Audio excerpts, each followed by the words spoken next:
¿qué tal? Muy buenas noches, bienvenidos a Noticias 22 en este jueves de cine con Julio López, que ya van a ver qué contenidos nos ha preparado.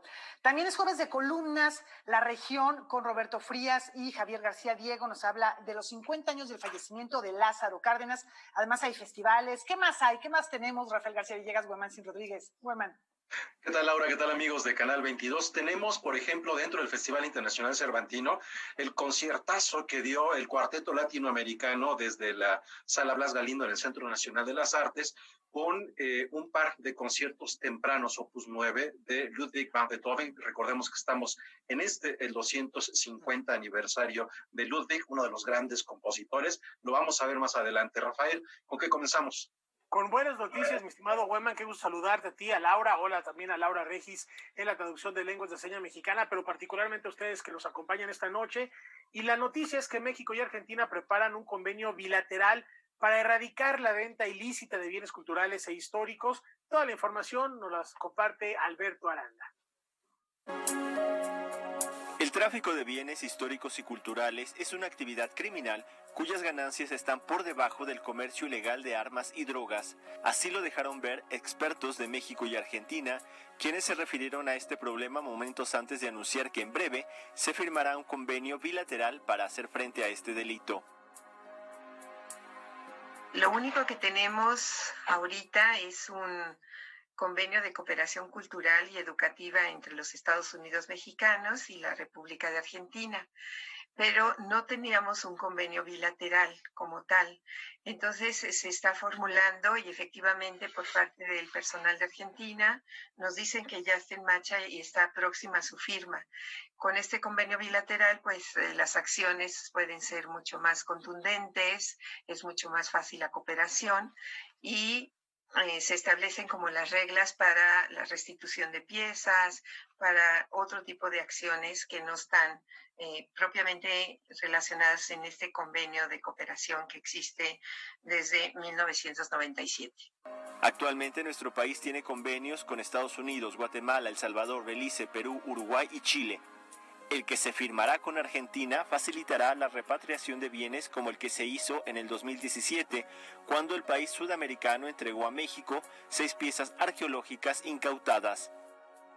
Como ese, pues ha habido también puedo mencionar rápidamente que en 2017, el mismo año en que Argentina entregó estas 6 piezas a nuestro país, ese mismo año, en meses posteriores, el INAH realizó igual una primera entrega de un lote bastante importante y cuantioso en cuanto a la cantidad y calidad, inclusive de bienes arqueológicos, igualmente a la República de Perú.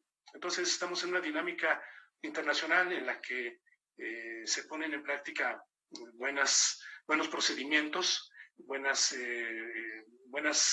interacción a nivel académico, a nivel legal, jurídico y desde luego diplomático. Se tiene control de las piezas registradas en poder de museos, instituciones o particulares, no así de las que circulan en el mercado negro producto de excavaciones ilegales. Es por esto que el INAH invita a hacer las denuncias para que se pueda actuar de manera legal.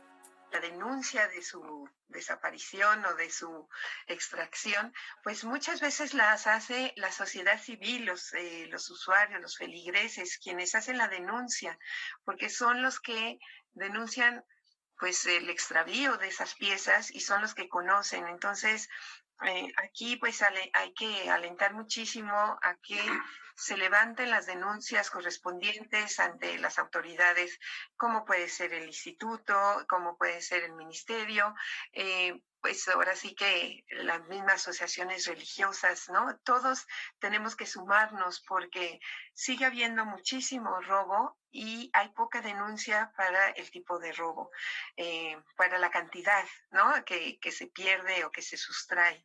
Y por otro lado, también en las localidades, pues la comunidad también tiene que estar muy atenta a pues las acciones que ven ellos irregulares o ilícitas o que no están autorizadas. Y por eso pues alentamos muchísimo a que se levanten las denuncias. Noticias 22, Alberto Aranda. Bueno, ahí tienen ustedes, esta es la importancia del patrimonio también de la identidad, vinculado, por supuesto, a la memoria histórica de nuestro país. Vamos a continuar con este tema ahora a través de una propuesta del gobierno de la Ciudad de México que ha creado la Comisión de Conmemoraciones de 2020 y 2021. Hoy nos acercamos a algunos de los proyectos que desarrolla esta iniciativa. El próximo año se conmemorarán 7 siglos de la fundación de México Tenochtitlán, medio siglo de su caída y el bicentenario de la consumación de la independencia. El gobierno de la capital del país se sumará a las actividades que la Federación está programando, para lo cual se creó una comisión especial. Es recuperar esa extraordinaria memoria histórica que desde su origen ha mostrado que esta es una ciudad que atesora diversas culturas, es multiétnica y multicultural, y eso no lo va a desmentir ni el proceso colonial, al contrario, lo enriquece. La Comisión de Conmemoración 2020-2021 de la Ciudad de México trabajará y sumará esfuerzos a lo que se planea desde la Federación, representada por la Secretaría de Cultura del Gobierno de México y los Institutos Nacionales de Antropología e Historia y de Bellas Artes y Literatura. ¿Qué es lo que vamos a organizar? Bueno, son tiempos de generar reflexiones, de generar discusiones, de generar debates. ¿Cómo vemos en este siglo XXI, a casi 500 años de lo que se llama la conquista de México o la pérdida de México Tenochtitlan, la aprehensión de Cuauhtémoc, como queramos nombrarla? ¿Cómo vemos nosotros al monumento a Colón? Serán 3 los cometidos principales de la comisión. El primero se encargará de la difusión del conocimiento histórico mediante conversatorios, presentaciones editoriales y otras actividades culturales. La segunda instancia buscará definir una serie de fechas que evoquen sucesos históricos que han sido relevantes para la formación de la memoria colectiva de la Ciudad de México. Y por último, se dará apoyo a iniciativas de restauración arquitectónica de inmuebles históricos o vialidades con alto valor patrimonial en la capital del país.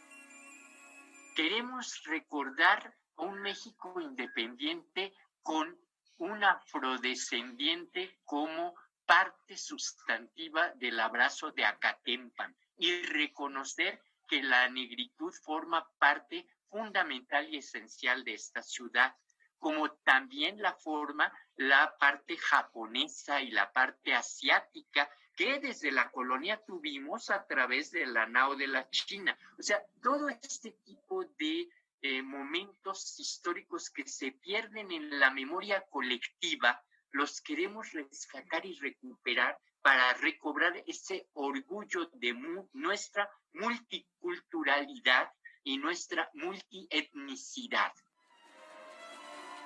Será el 12 de noviembre cuando se reúna el comité para ver qué actividades aportará la Ciudad de México al Programa Nacional de Conmemoraciones. Noticias 22, Alberto Aranda. Bueno, pues buena iniciativa la de recuperar la memoria, la de reconocer, la de visibilizar toda la riqueza étnica, lingüística, cultural de nuestro país. Fíjense que hace unas horas se anunció que Eva García Sáenz de Urturi es la ganadora del Premio Planeta de Novela 2020 por su obra Aquitania. Es una historia que ahonda en la personalidad y la vida de la reina consorte de Francia e Inglaterra, Leonor de Aquitania. Su nuevo trabajo mezcla la novela histórica con la intriga criminal y bueno, pues le ha llevado a merecer este galardón que les comento y que está dotado con 601,000 euros. El fallo del jurado se anunció durante una ceremonia restringida en el Palau de la Música Catalana allá en España. Vamos a la pausa.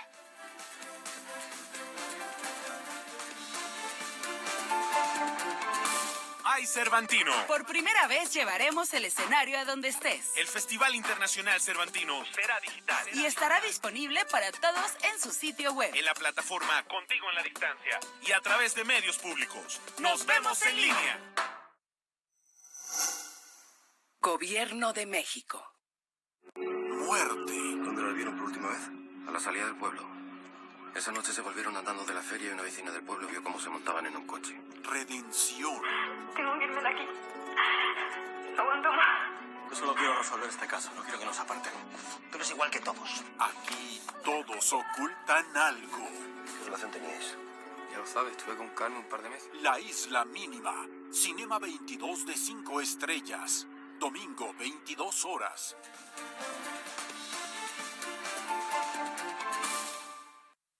Jueves de cine, está lista la marquesina y buenas películas sin necesidad de salir en casa o no, mi querido Julio López.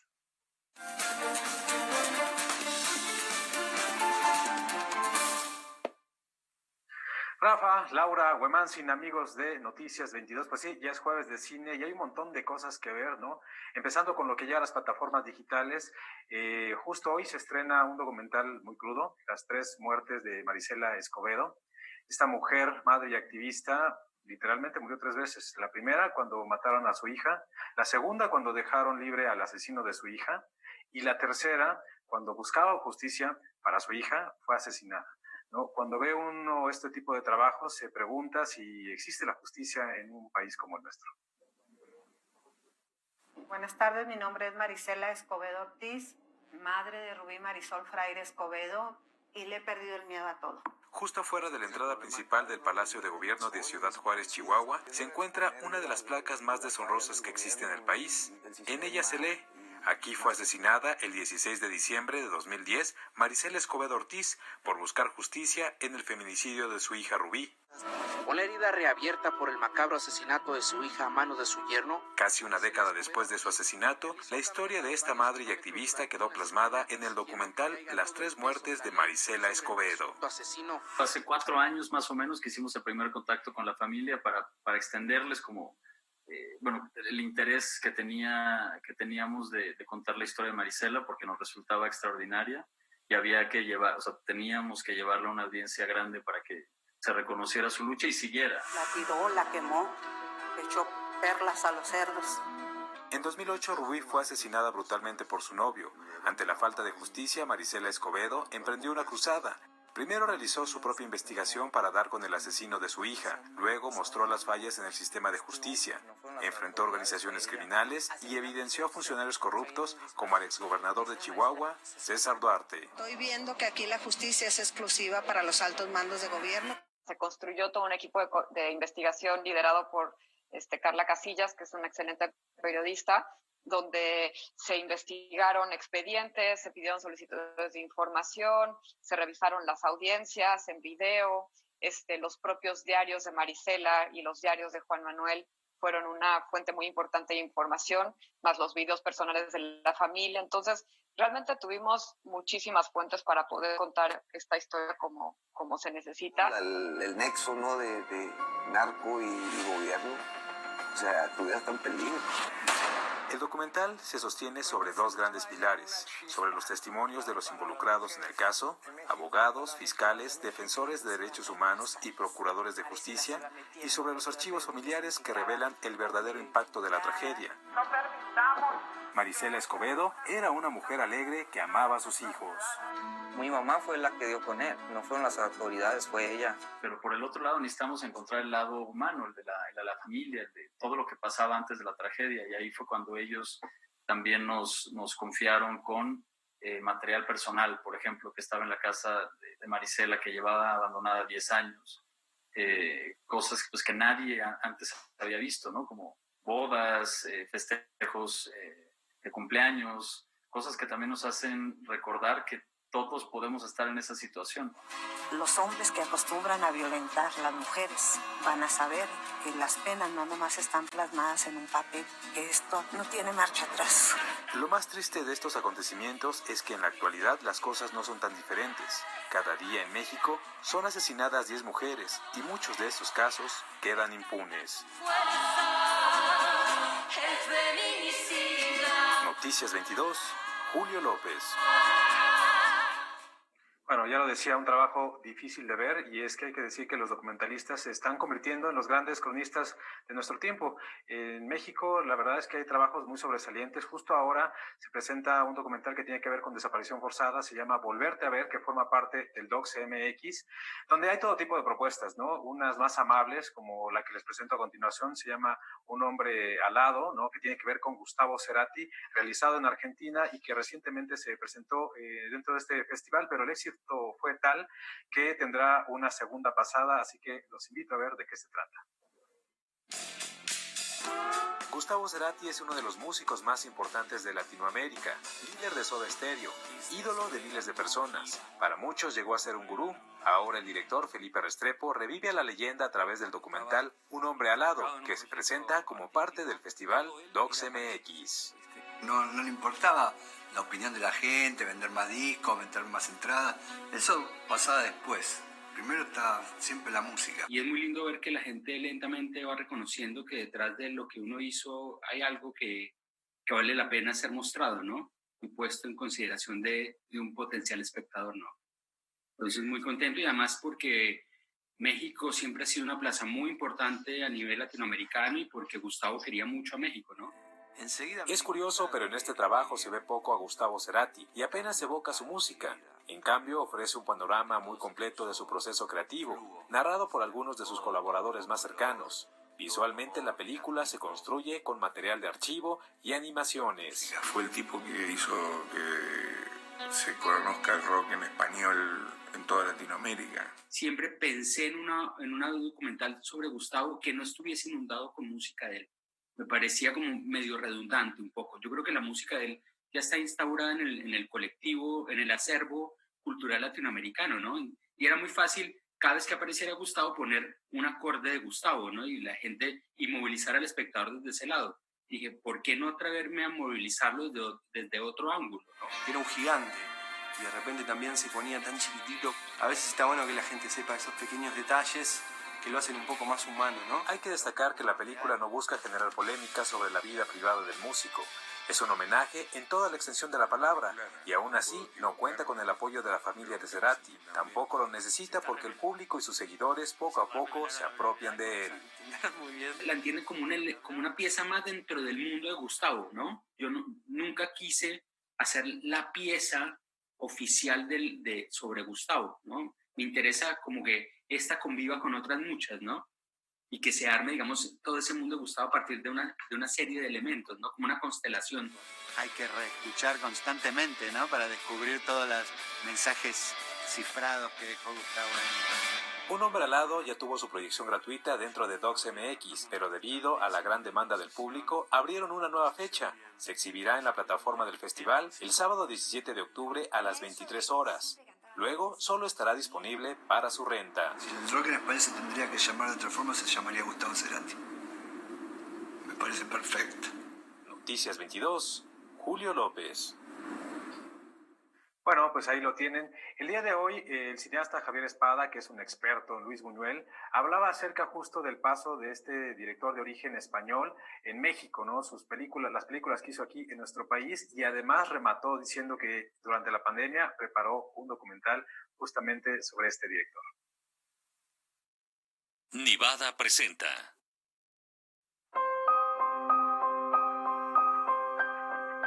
El Consulado General de México en Los Ángeles, en colaboración con Canal 22, organizaron el conversatorio El Cine Mexicano de Buñuel, una entretenida charla virtual en la que se habló de facetas poco conocidas del cineasta español naturalizado mexicano. Hay que decir que la mayor parte de la obra de Buñuel es mexicana. Eso también es muy interesante. El periplo y la trayectoria de Buñuel, que es un cineasta reconocidísimo a nivel mundial, uno de los cineastas más importantes del mundo, tiene como su obra principal el cine mexicano.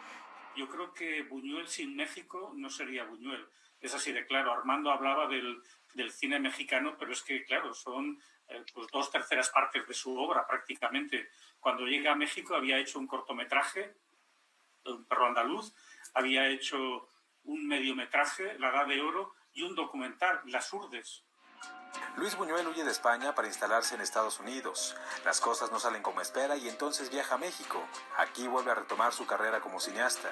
En el año de 1946 filma la película El Gran Casino, protagonizada por Jorge Negrete y Libertad Lamarque, un rotundo fracaso. 3 años más tarde estrena El Gran Calavera, cinta que inspiró el remake Nosotros los Nobles de Gaz Alarraqui. En 1950 presenta Los Olvidados, un crudo filme que retrata la vida marginal de un grupo de niños en la Ciudad de México.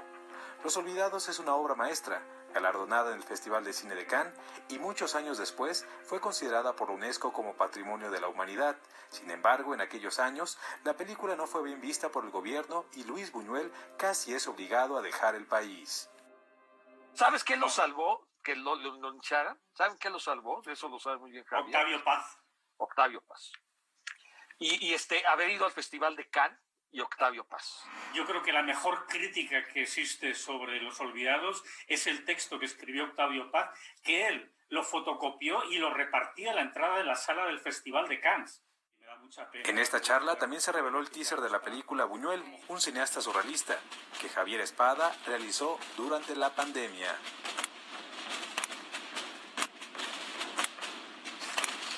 Este conversatorio se puede mirar completo en la página de Facebook de Canal 22 Internacional. Noticias 22, Julio López.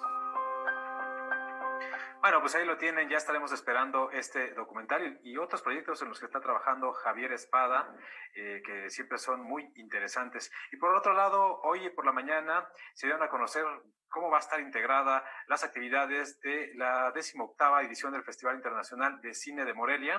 Va a estar Alejandro González Iñárritu presentando una versión restaurada de Amores Perros. Ya dijo que sí va a estar.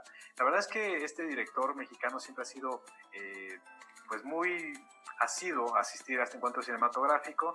La película va a estar acompañada seguramente por algunos otros de los participantes de este largometraje que marcó una época en el cine mexicano, y la película que cierra es El baile de los 41 de David Pablos, que se convertirá justamente en el gran evento del cine mexicano. Este año participan 90 películas en la competencia oficial, no hay grandes presencias internacionales, no va a haber tantas funciones, el festival se reduce a solo 5 días, y en esos días cada película solo va a tener una proyección, pero va a suceder también de manera virtual, ¿no? Así que es importante mencionar que a través de su página de internet, el Festival Internacional de Cine de Morelia, pues va a tener toda su programación, toda la competencia oficial va a estar en línea para que la gente la pueda disfrutar desde la comodidad de su hogar, y también una parte podrá verse a través de la pantalla de Canal 22. Los cortometrajes o algunos de los cortometrajes que están en la competencia oficial y que también están en línea,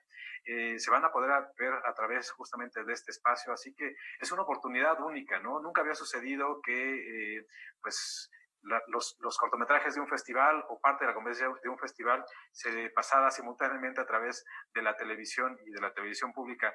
En esta ocasión, creo que los que tengan pensado ir a este encuentro cinematográfico tengan en consideración que los boletos van a ser escasos, que no va a haber tantos pues sí, invitados como en otras ocasiones. Por ahí mencionaron que va a estar Matt Dillon de manera virtual también recibiendo un homenaje. Pero bueno, va a ser complejo de pronto entrar a las salas que, como ya lo decíamos, van a tener aforo reducido, me parece que al 30%.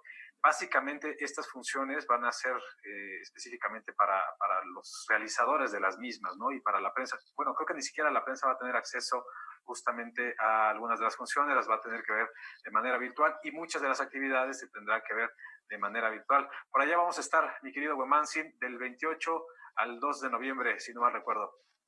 Así es, Julio. Y bueno, ya estamos también trabajando, Julio López y yo, en algo que compartiremos aquí en Noticias 22, también en Semanario N22 y en Noticias 22 Digital en torno a Amores Perros. Esto que mencionas, Julio, es muy importante. Es una restauración que se ha hecho de la película a 20 años de su estreno. Ha hecho una empresa que se llama Criterion Collection, que lo que busca es generar una serie de archivos de lo que considera las películas referentes, tanto de la historia del cine como el cine contemporáneo y lanzarlas nuevamente al mercado con una serie de características especiales llenas de elementos y de datos que pueden permitir al espectador meterse cada vez más en este trabajo. Bueno, esa es la copia restaurada que tendremos por allá. Como dices, Alejandro González Iñárritu estará presente, no tiene actividades de prensa contempladas, habrá un encuentro virtual con muchas de las personas participantes en Amores Perros y veremos qué ocurre si la pandemia lo permite, porque sabemos que el interés de Alejandro González Iñárritu es presentar esta película en el Zócalo de la Ciudad de México,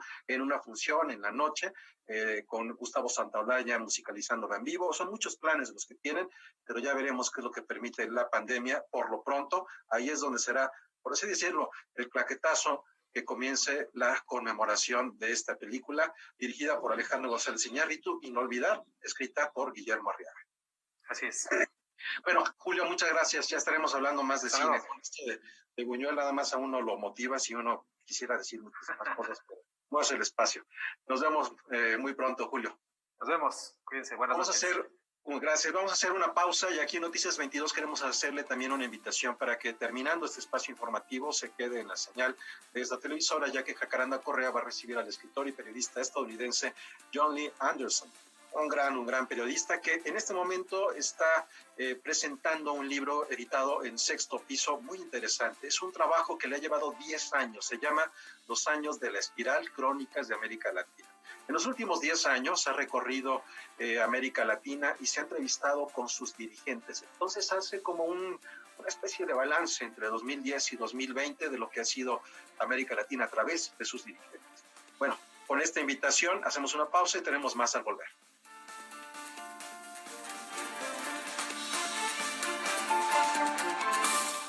Somos el Tribunal Electoral de la Ciudad de México.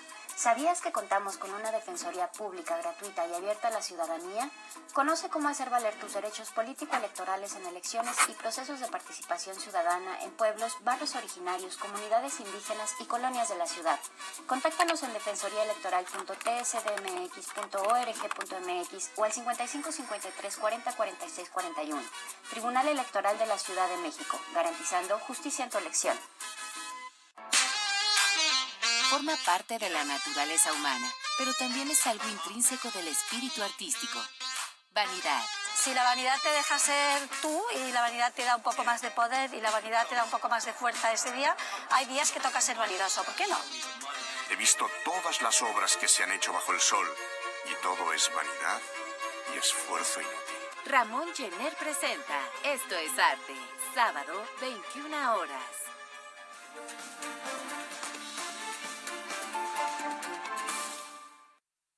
Vamos a Guanajuato a escuchar al Cuarteto Latinoamericano en el Festival Internacional Cervantino, que ya lo comentábamos al inicio del programa. Este año rinden homenaje a Ludwig van Beethoven en el marco de los 250 años de su natalicio.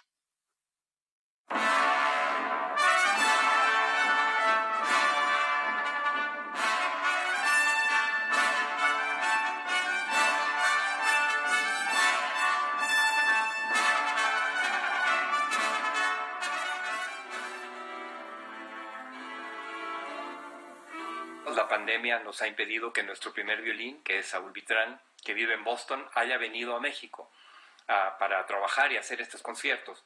Entonces pensamos en una alternativa, porque no queríamos dejar pasar el año Beethoven, y propusimos a Cervantino hacer los tríos de cuerda de violín, viola y violonchelo, con tu servidor Javier y Álvaro, y vamos a hacer 2 de sus maravillosos tríos Opus 9, obras de juventud, pero obras extraordinarias que no son una especie de ensayo para los cuartetos que habría después, son obras valiosísimas por sí mismas.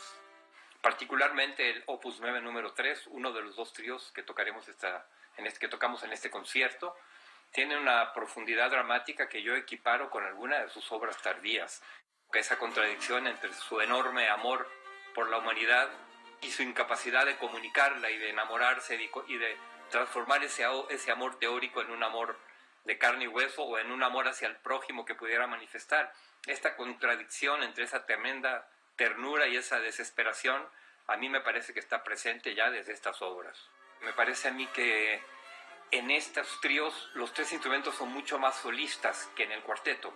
En los cuartetos, al menos en los tempranos de Beethoven, que escribió inmediatamente después de estos tríos, en 1800, 2 o 3 años después de estos tríos, escribió sus primeros cuartetos.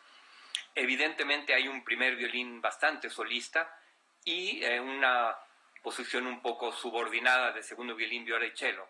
En los tríos realmente esto no ocurre. Tienen momentos brillantísimos de solo para la viola y para el cello, no solo para el violín. Es decir, que cuando entró al género cuarteto, modificó un poco, creo yo, este pensamiento musical. Esta lucha de Beethoven por encontrar una manera de poner en el papel sus ideas, las plasmó con mucho detalle, y creo que ahí hay una posible respuesta a cómo abordarlo.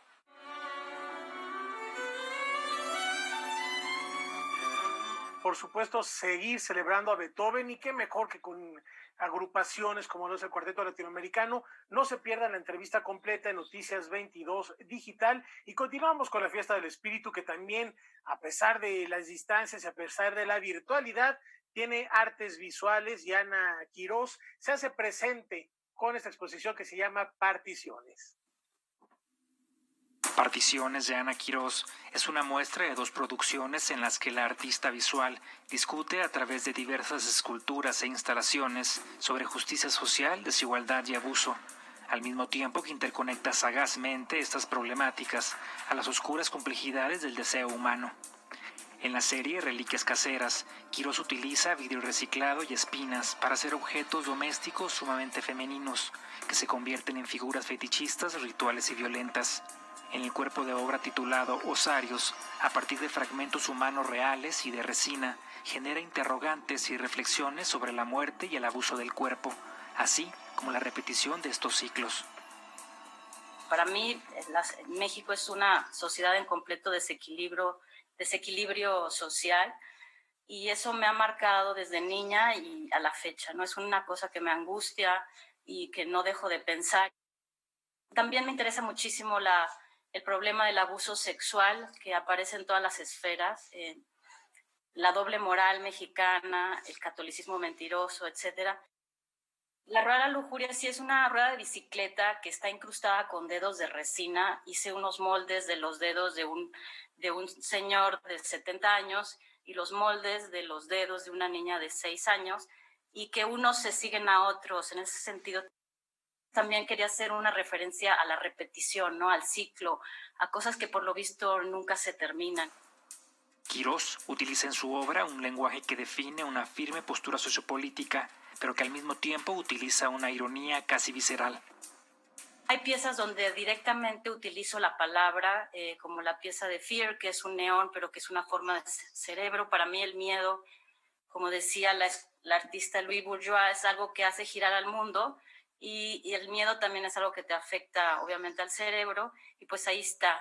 También hay otra pieza donde el título de la pieza es Principios, pero es un fémur que está incrustado con plata, con el texto Injustice for All, que viene obviamente del Justice for All, el lema norteamericano, y este fémur que se balancea como un columpio, como un trapecio.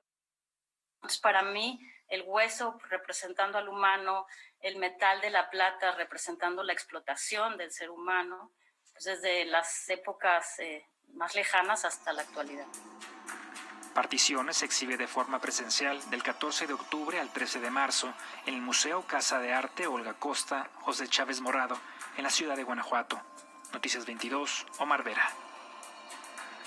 Bueno, si está en Guanajuato o tiene oportunidad de acercarse a la ciudad de Guanajuato en estos días, recuerde que hay una serie de actividades en los museos de esta ciudad que forman parte de la programación de artes plásticas del Festival Internacional Cervantino, que van a permanecer un poco más de tiempo, más allá de estos unos cuantos días que habrá actividad aquí en el Festival Cervantino. Mañana tendremos mucho más de lo que ocurra a lo largo del día, y por supuesto algunos guiños e invitaciones para que no se pierda el fin de semana, que es el último de este festival virtual.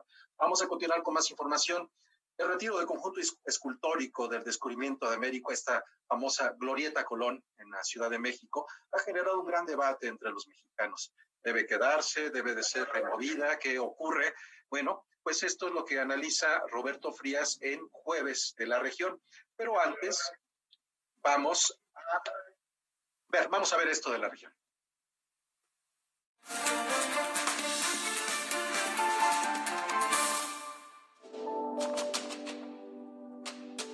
El antecedente está en el revisionismo del arte público encausado en Estados Unidos por quienes entienden que el momento histórico que atravesamos es uno de especial crisis en términos de racismo, sobre todo a propósito de las más recientes muertes de personas afroamericanas a manos de la policía de aquel país.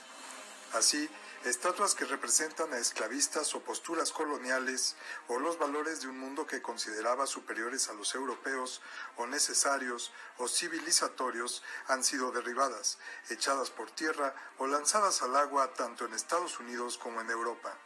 Entre ellas han sido amenazadas o efectivamente retiradas estatuas de Cristóbal Colón. En la Ciudad de México, diversos colectivos habían convocado a derribar la estatua de Colón ubicada en el Paseo de la Reforma el pasado 12 de octubre. 2 días antes del aniversario 528 de la llegada de Cristóbal Colón a América, el gobierno de la Ciudad de México decidió retirar la escultura que representa al navegante y a ese encuentro de civilizaciones, argumentando que se le daría mantenimiento. La jefa de gobierno, Claudia Sheinbaum, dijo: a lo mejor valdría ahora que se está restaurando una reflexión colectiva de qué representa, sobre todo hacia el próximo año, los 700 años de la Fundación Lunar de Tenochtitlán, 500 años de la conquista y 200 años del México independiente, y esta visión que todos aprendimos del descubrimiento de América, como si América no existiera antes de que llegara Colón. Suena cuando menos grosero que se diga que es coincidencia el retiro para mantenimiento de la estatua 2 días antes de la convocatoria para derribarla.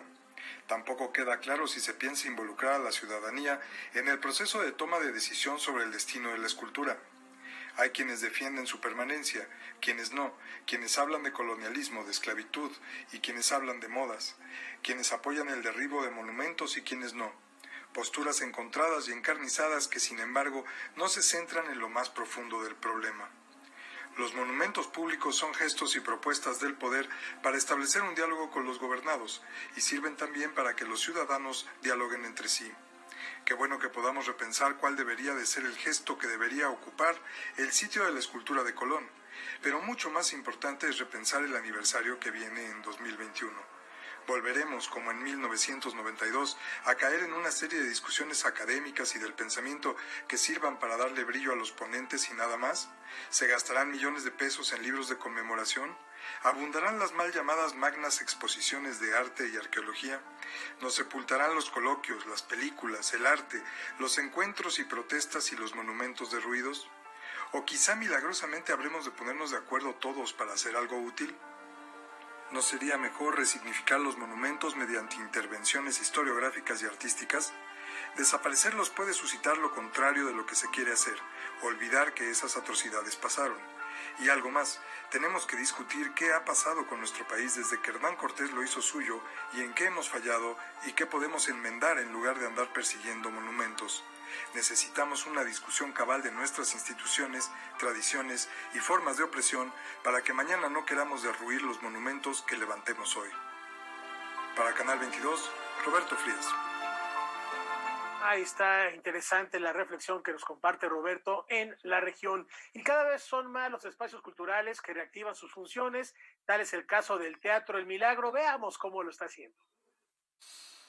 Aire puro para resollar hondo, me dije después de levantarme en detente y llenar el bofe con ganas. El Teatro El Milagro continúa con la reactivación de su cartelera y ahora presenta el montaje Los Habladores 2020, bajo la dirección de David Holguín y con un formato mixto que ofrece funciones presenciales y vía streaming.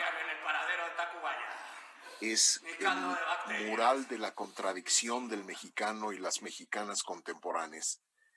Se trata de 23 monólogos narrados por 21 actores de distintas generaciones y que se encuentran para darnos a conocer cada uno de ellos la historia de un personaje y la naturaleza, abrir la naturaleza de un personaje. Se vuelve, diría yo, como retratos de monstruos de la vida cotidiana de este país. Y para mayor colmo, ¿saben cómo me llamo?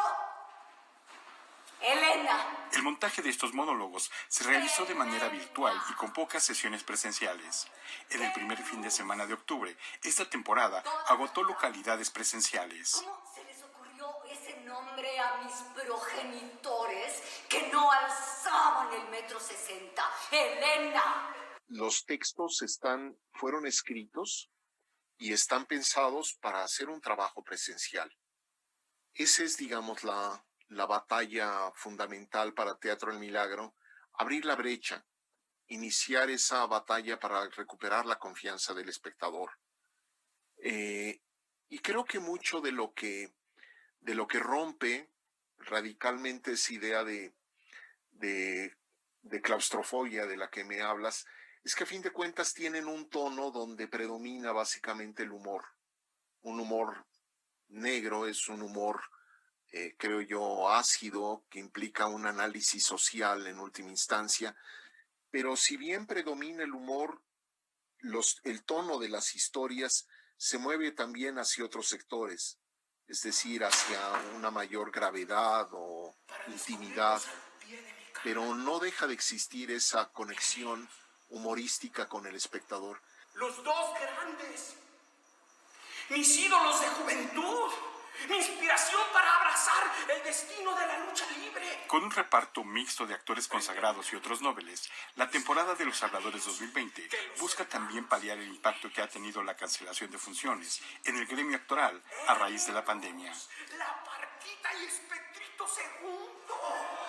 Contar con 21 actores donde están desde figuras como Joaquín Cosío, Silverio Palacios, extraordinarios actores como Laura Almela, Enrique Arriola, y actores jóvenes, que eso es algo que nos importaba mucho en este proyecto. Es decir, ese sector, digamos, del gremio que particularmente está desprotegido, y creo que la generosidad de los veteranos hizo que marcáramos tabuladores absolutamente parejos. Le pago medio salario mínimo por día.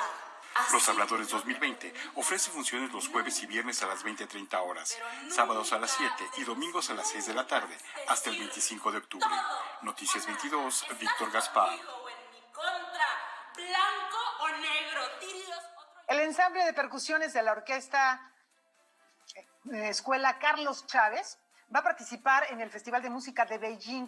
Esto va a ser con piezas de autores como Astor Piazzolla y Andrés Filippi Serrato. Pueden seguir este acontecimiento en forma virtual.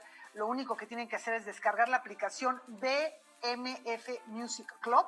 La cita para escuchar al ensamble es mañana, 16 de octubre, a las 10:25 de la mañana, así como muy puntualitos. No se lo pierdan, es una buena recomendación. Ya regresamos.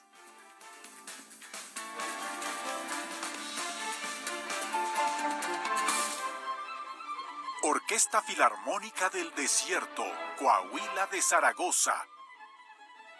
Concierto Mexicano, Festival Internacional Cervantino, 48ª edición. Estreno, domingo 18 de octubre, 16 horas, por Canal 22, el canal de los mejores festivales. Hola, ¿qué tal? Los espero aquí en punto de las 9 de la noche en Debate 22. Hoy tenemos una entrevista extraordinaria con uno de los periodistas más destacados en el mundo, John Lee Anderson. Y el pretexto es este extraordinario libro, Los años del espiral. Vamos a hacer un recuento de qué sucedió, este auge y esta caída de las izquierdas en América Latina durante esa década y qué podemos aprender aquí en México. Los espero al rato aquí a las 9 de la noche en Debate 22. Hoy, 21 horas.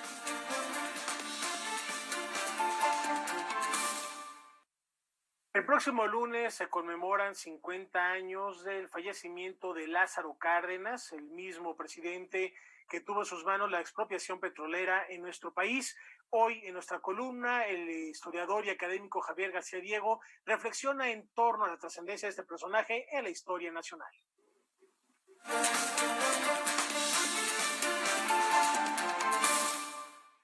El próximo 19 de octubre se cumplirán 50 años del fallecimiento de Lázaro Cárdenas, uno de los grandes, de los grandísimos personajes del siglo XX mexicano, en un siglo que los tuvo muchos y los tuvo grandes. Lázaro Cárdenas había nacido en 1895 en Jiquilpan, Michoacán, y por lo tanto era joven para tener una vida protagónica durante el decenio armado. Cuando estalla la revolución en 1910, apenas es un adolescente de 15 años. Sin embargo, al poco tiempo, desde más o menos 1915, poco antes, se vinculó ya directamente a las Fuerzas Armadas del general Plutarco Elías Calles. Creció con su influencia, creció con su protección. Calles era un gran revolucionario en aquel entonces. Lo mandó a operar a la campaña contra los yaquis. Estuvo en su estado, en Michoacán, luchando contra Chávez García. Luego estuvo operando en lo que llamamos la Huasteca Veracruzana, allá por 1919-1920. Su gran ascenso se dio en ese decenio por vincularse, repito, a Plutarco Elías Calles y en general al grupo aguaprietista. Fue jefe de operaciones militares en Michoacán un par de veces, fue jefe de operaciones militares en el Istmo, fue jefe de operaciones militares en la zona de los pozos petroleros, por lo tanto conoció ahora sí que en carne viva con sus propios ojos la empresa, el negocio de la explotación y exportación del petróleo. También durante esos años se vinculó enormemente al que sería su mentor y amigo, sí, Francisco J. Mújica. Entonces tenemos ya a Lázaro Cárdenas formándose políticamente con Plutarco Elías Calles, ideológicamente con Mújica, a pesar de las diferencias profundísimas que había entre Mújica y el grupo aguaprietista. Fue gobernador de Michoacán entre 1928 y 1932 y le tocó la guerra cristera intensa en ese estado, aunque se caracterizó por haber sido un gobernador con las manos limpias. También le tocó la crisis de 1929, su impacto en el estado de Michoacán, y sabemos que Lázaro Cárdenas aplicó medidas progresistas para enfrentar esa crisis. Paralelamente, tuvo licencias para ir en una ocasión al gabinete de Ortiz Rubio, la Secretaría de Gobernación, para dirigir el PNR, el Partido Nacional Revolucionario, lo cual acrecentaba su relación con Calles. Al término de su gubernatura fue secretario de Guerra con Abelardo Rodríguez, y luego en la segunda convención del PNR fue hecho candidato a finales de 1933. 1934 hizo su campaña presidencial. Asumió la presidencia antes de cumplir 40 años. Joven, sí, sin escolaridad, es el presidente con menos escolaridad, tal vez, de todo el siglo XX mexicano, compitiendo con Álvaro Obregón, sí, por ese honor.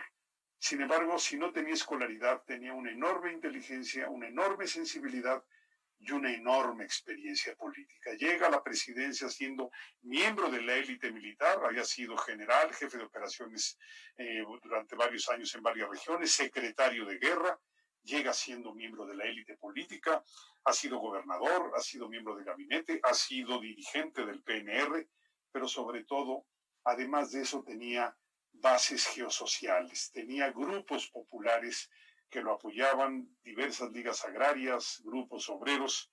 Esto hizo de Lázaro Cárdenas un extraordinario candidato y luego un extraordinario presidente. Bueno, el próximo lunes, que es el día del aniversario luctuoso de Lázaro Cárdenas, tendremos la segunda parte de esta colaboración, aunando en otras partes o en otros momentos de la vida política de Lázaro Cárdenas. Vamos ahora a continuar con otra información. Selva Almada, Cristina Rivera Garza y Juan Pablo Villalobos han sido convocados para disertar acerca de los difíciles tiempos que vivimos. Esto como parte de la Feria Internacional del Libro de Oaxaca. Aquí tenemos estas visiones del mundo. Para la 40ª Feria Internacional del Libro de Oaxaca, Guillermo Quijas le pidió a Selva Almada, Cristina Rivera Garza y Juan Pablo Villalobos que reflexionaran sobre la situación que vivimos, su trabajo y otros temas. Cada uno, desde el lugar en donde viven, realizó una serie de textos que después los comentaron entre ellos y dio como resultado 3 reflexiones que serán presentadas durante la Filo. Desde mi punto de vista, como decía Guillermo, creo que funcionó bien porque hubo buena voluntad de parte de los que participamos del experimento, por decirlo así, de compartir todos lo que estábamos pensando, lo que habíamos vivido. Son textos muy, muy personales, no tienen nada que ver con textos, digamos, fríos o académicos, son textos muy cercanos, hablando de nuestra experiencia en estos últimos tiempos. Y ha sido muy interesante para mí, en particular, el poder dialogar con Selva Almada y con Cristina Rivera Garza de cosas que a mí me estaban inquietando mucho en los últimos tiempos y sobre las cuales incluso podía haberme llegado a sentir solo, ¿no? Es decir, como un tanto aislado, porque todos estamos un tanto aislados en estos tiempos. El video que reúne a los 3 escritores y sus disertaciones, a decir de Juan Pablo Villalobos, es muy personal. Los textos hablan sobre cómo vemos la escritura, cómo hemos vivido lo que ha sucedido en estos tiempos personalmente, pero también como lectores y como escritores. Y digamos que son son 3 miradas muy íntimas, en mi caso muy familiares también. Hablo de mi familia y de la rutina en mi familia, pero siempre relacionadas con el hecho literario. Noticias 22, Alberto Aranda. Este sábado 17 de octubre, Leila Guerriero va a tener una conversación con Alma Guillermo Prieto. Imagínense cómo se va a poner eso.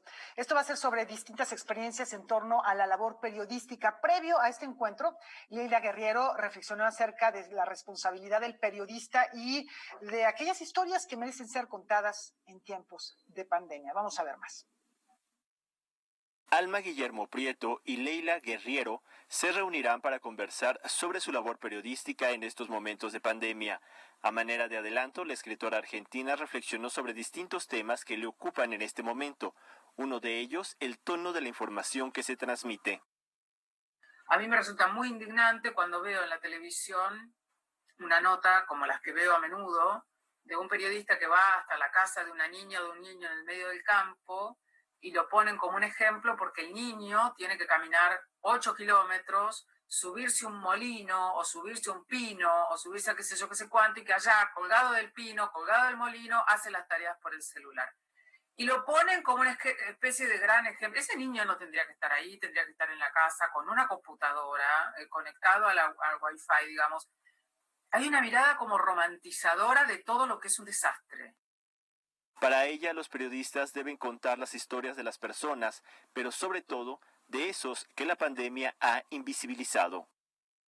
Creo que hay muchos grupos que están bastante invisibilizados en muchos países. Por decir algo, el grupo de los adolescentes, por ejemplo, la gente que tiene entre 13 y 17 años, ¿no? En algunos países se decidió que estos tipos y tipas eran un problema. Entonces lo único que se hizo fue decir, bueno, no salgan, les vamos a suspender las clases, quédense en sus casas, no vean a sus abuelos, métanse en un cuarto, hagan lo que puedan. Otra cosa de las que no se habla es el tema de la gente con algún padecimiento psíquico fuerte, digamos, los borderlines, la gente con depresiones fuertes. ¿Qué pasa con toda esa gente? ¿Qué pasa con los hospitales psiquiátricos? Digo, vos se escucha mucho de los geriátricos, de las cárceles, de todo eso. ¿Escuchaste alguna noticia acerca de un hospital psiquiátrico en el que se haya metido el virus, por ejemplo? ¿Y qué? ¿No habrá pasado? O sea, creo que hay un montón de cosas invisibilizadas. Para Leila, la sociedad no será mejor. Por el contrario, esta situación sanitaria exacerbará la intolerancia y el miedo que nos causa el otro. Ahora lo que hay es un enorme temor a todo lo que... Digo, si antes teníamos todos los problemas de fronteras, del temor al migrante, del temor a lo extranjero, etcétera, etcétera. Yo no lo tengo, obviamente, pero la xenofobia y todo eso está al orden del día. Yo siento que todo eso se va a ver multiplicado. Ahora el extranjero no es solo el tipo que puede quedarse con su trabajo, es también el tipo que te puede traer una infección. Noticias 22, Alberto Aranda. Y no se pierdan los pormenores de la filo, por supuesto también en Noticias 22 Digital. Y nos vamos y lo hacemos con música, recordando al cantautor instrumentista, pionero del Afrobeat, Fela Kuti. Hoy se cumplen 23 años de su partida de este plano material. A lo largo de su carrera experimentó con instrumentos como el saxofón, el piano, la guitarra, distintas percusiones, grabó más de 77 discos y formó la banda Kula Lobitos. Para despedirnos vamos a escuchar a Opposite People, que está conformado precisamente por descendientes de Fela, por ahí están sus hijos, interpretando esto que él hubiera vuelto un fenómeno internacional, el Afrobeat. Disfrútenlo, muchas gracias y nos vemos mañana. Es que volvido se dice en África, entonces vale. Afrobeat. Nos vemos. Vale, chao. Chao.